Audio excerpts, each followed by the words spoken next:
مساء الخير عليكم، مرحبا بكم في قناه نورهان توجور جديد. اليوم جبت لكم اون بيتيت استوس. كما راكم تشوفوا هنايا نجيكم شويه بيزار. هذا البول فيه لوبيا، يقدر يكون فيه عدس ولا رز. الفكره ديال اليوم اللي جبتها لكم هي تتمثل في هاد الاكياس.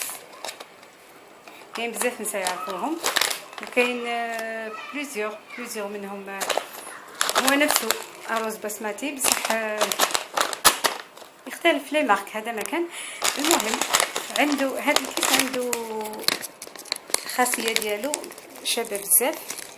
نوريكم كيما راكم تشوفوا يتحل فاسيلمون ويتغلق فاسيلمون بهذه الطريقه.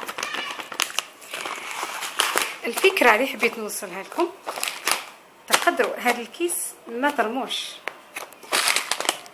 تقدروا تستعملوا فيه دوطر شوز كيما هاد اللوبيا ولا طعام ولا اي حاجه تحبوا تستعملوها.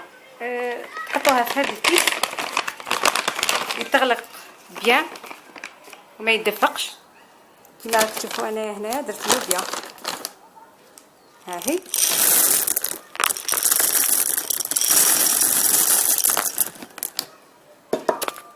دوكا نغلقها لكم.